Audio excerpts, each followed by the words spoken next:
Oh man, fire ship. Yes, yes. First of all, if this is the Silk Road incident, yo, shout out to Trump. For those who don't know, Silk Road was a time to be alive. I wasn't a part of it, and this is for legal purposes. And I don't know what's going on too. I don't know all the specs of what to say to cover my ass, but I didn't do anything. Should cover my ass enough. Here is a 30-year-old man condemned to die in prison after receiving two life sentences without parole for building a website with PHP. Ross Ulbricht is the world's most notorious web developer. He was feared by many as Dread Pirate Roberts on the dark web and famous for building the Silk Road 1.0, a global marketplace kind of like Amazon where you can buy and sell goods, with the main difference being that you don't have to follow any laws and you can do it anonymously. Not following the law is a good way to make a lot of money, but you take on the added risk of going to prison. And Ross Ulbricht saw the downside of that risk when the FBI seized the Silk Road in 2013 and put him in jail for life. But despite Donald Trump saying that drug dealers should get the death penalty, he gave Ross Ulbricht a full unconditional pardon yesterday. In today's video, we'll look at the crazy story and interesting technical details Yo, behind the Silk Road. this is On like January this 26th, is like the ultimate case of, hey, my nigga, I need your fucking help. Web developers, I'm saying this proudly. If you are going to be a crime doer, commit it to the fullest extent. This is not legal advice, nor is this advice you should take on. This is comedic shit. You feel me? But anyways, back to the point. I feel like you should honestly just, you know what I'm saying? Just kind of make sure you do things to the fullest extent. Hurt people to the fullest extent with technology. Because if not you, who else is going to do it? Right? And that person will be in jail. Then, in a situation like this where China and Taiwan have like semiconductor issues, they might need a nigga like you behind bars to kind of help the government out. Just crazy what kind of hat we wear as developers. So you guys should strive to be the best, not a niched developer. Because I don't think this nigga was. If he would have been a Python developer, he'd have been that. You feel me? PHP is a different type of dog. If you know old languages, you're just a different type of dog. Like I know Python, you'll never become like senior developer level because I think the language is written to where you don't personally have to clear your trash. I'm not sure what exactly is the difference between Python and maybe a more objective language like C, C plus or C sharp. But I know in terms of trash, you don't like it collect the trash collection is handled by Python and you don't gotta worry about it. So like the newer languages are like kind of watered down versions of what the older things could do. Because back then, the older languages you had to do every little thing. So this nigga being released is not because Trump probably felt sorry for him like Kodak. Sorry, Kodak, but it's genuinely probably because this nigga could probably help America and understand what is going on in Ukraine, Russia, just the overall specs. Because he plays both the programmer white hat and the hacker black hat. So in 2025, that's and this is unique. the It's big one. polygot level, Before we talk which is about where I Ulbricht's want to be. story, we first need to get one thing perfectly clear. Drugs are bad. You shouldn't do drugs.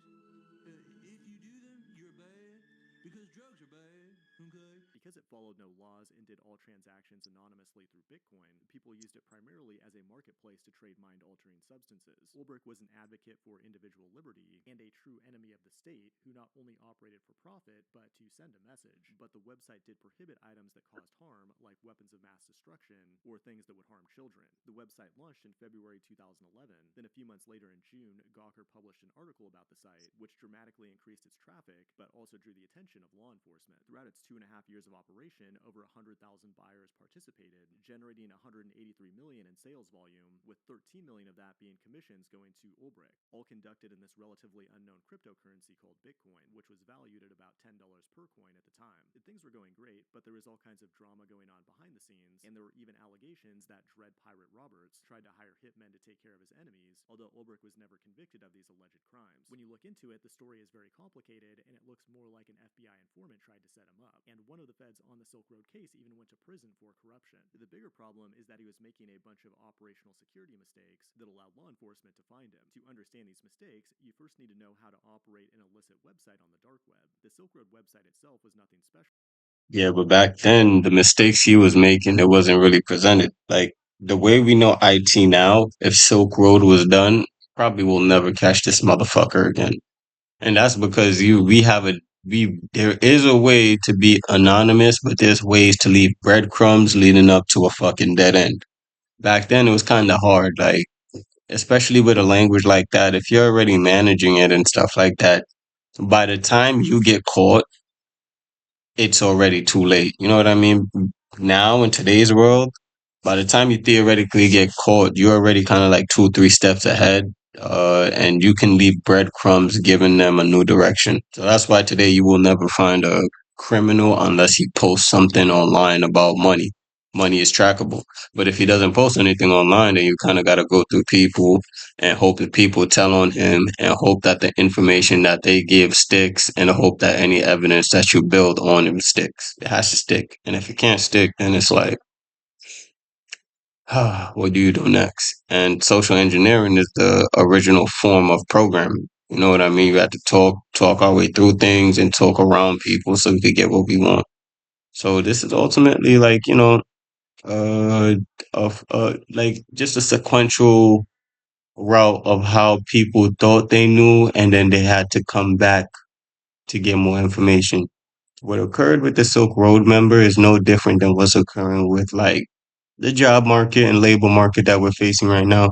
Right now, niggas think that they don't need programmers, and similar to Trump, when shit hits the fan, you're gonna go hire the best. You know what I mean? Like not the semi best. Nah, you can go get that nigga that was doing crime. And that's why jail is a monetizable business because you can make fucking diamonds out of rough. It's the easiest flip in the history of flips. And is believed to use the LAMP stack, which includes PHP and MySQL, with a web server like Apache running on Linux. Now, normally to host a website, you point a URL to an IP address, but that's not going to work if you want your service to be anonymous and untraceable. And that's where the Tor browser and Onion services come in. The Silk Road could only be viewed in the Tor browser because it was hosted via Onion services and only accessible through the Tor network distinguished by a .onion domain, which provides an overlay network on top of TCP/IP to hide the service's location and provide end-to-end encryption and authentication. Communication between the client and server is broken up between relays in the network, making it virtually impossible to know the identity and location of the client or server. If your website needs this feature, you can easily accomplish this by installing the Tor package on your server, then create a Tor config file that points to your service. Restart Tor, and that'll automatically generate your Onion address. And now you can access your website on the Tor network anonymously. But pretty cool, and Ross would have gotten away with it if he were a little more careful. Like in the early days of the Silk Road, he accidentally used his real name in an online forum post promoting the site, and he even used Stack Overflow just like the rest of us. He also reused the username Altoid, which was eventually tied to his Gmail account. In addition, Bitcoin itself is a public ledger by design, and only pseudo-anonymous. That's why modern criminals and privacy advocates prefer coins like Monero.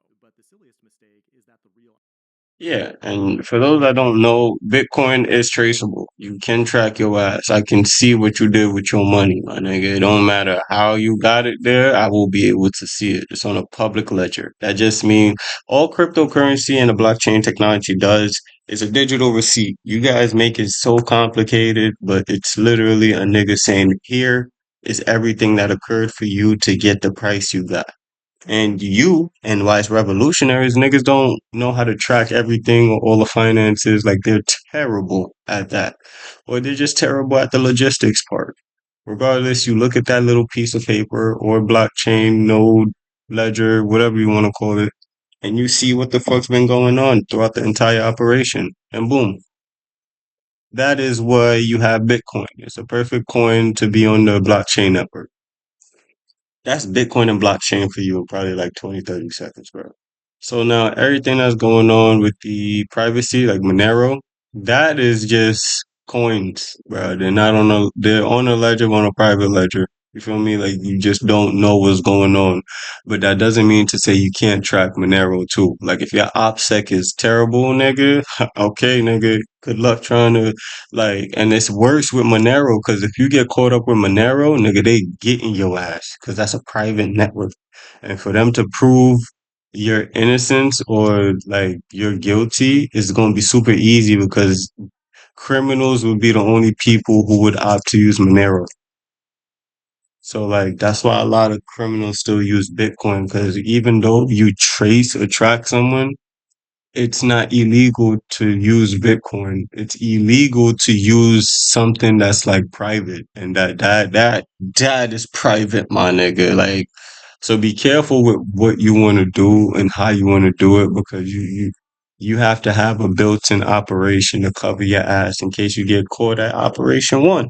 You know what I'm saying? Operation Three might be where it really makes like the full returns and the full operation is like running both. Let's say you're running Bitcoin and Monero, both operations would run, but you kind of want to have like two different operations just to make sure that in case one fails, the other one is still going, either on a public node or a private node. But regardless, you still kind of win.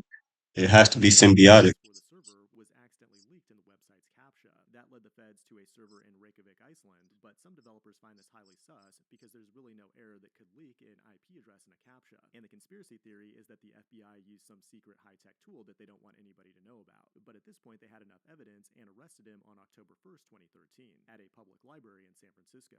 They distracted him and were able to arrest him without him closing the laptop while he was logged in to the Silk Road's admin panel. And get this, they found a wallet with 144,000 bitcoins on that laptop. At the time, that was only worth a measly $28 million, but at today's prices would be worth $14 billion. At this point, the Fuck. feds had a slam dunk case, and eventually he received 2 life sentences without the possibility of parole. Now, not many people argue that what he did was good and he shouldn't go to prison, but many people argue that his punishment was too harsh. Murderers and violent criminals often get far lighter sentences, and Trump chose to pardon him because he believes he was unfairly burned at the stake, not for causing harm, but for being a heretic to the deep state. It's a highly controversial pardon, and people have mixed feelings, but one thing's for sure, the Joe Rogan-Ross Ulbricht interview is going to be an absolute banger. This I'm going to say one thing, right? And let me just put this in another thing. The first thing I want to say is I don't know if he should have received a double life sentence, but I'm gonna be honest with you. What kind of sentencing are we gonna give a motherfucker who knows how to program life, bro? Let's be honest with you. Like programming is you essentially manipulating whatever chemicals we have in our mind to get the users to do whatever we designated we wanted to do. And the best programs are the ones that get the users to do exactly what you wanted them to do. So like I guess they're not wrong in giving him a double life. I'm just surprised they didn't ban him from the internet in one of those life sentences. You know what I'm saying? Like that. eh, eh, I'm not advocate for being banned off the internet, but a double life sentence, my nigga. The niggas don't even see a full life sentence, bro. We got niggas dying the minute they come in. So you gonna give this man a double life sentence in prison? How is he going to even survive the first life sentence if he's gone? Like, what? I don't know. But on the flip side, I don't think that what he was doing is appropriate too. Like, you're to have a mind like that, you're evil. And it's not saying that it's a bad thing, a good thing. It's just, you're evil, bro. Like, let's get that straight. Like, you're not innocent. And these are to the people that want to defend the case. It's like, okay, so you guys don't want to say he guilty, but prove his innocence then. Because if you're proving innocence means to kind of take a side where what he's doing is morally and ethically right, you're evil too. I don't I don't think that it's wrong to sell drugs. But I do have an issue with people damaging people's way of living. Like, and it's like you can do the weed. That do you know what I mean? Like, or you can do the I don't know what else you can do that's not like killing you low key aside from that greens. But that's me. I wouldn't sell certain things to people in that situation, nor would I have the heart to. Like that's like that's a different type of evil, bro. I'm telling you. Most people don't even like staying in the game for that long just because they don't even see a life in doing this for too long. Like they do it to get out. They just don't do it to stay in. So if he was really not a bad person, he would have done Silk Road to get out or to at least sell it, not stay in and rack up 144 mil. That make you look evil and greedy, low key. I could have my own opinion, but I'm definitely curious for the Joe Rogan podcast. That's gonna be a doozy.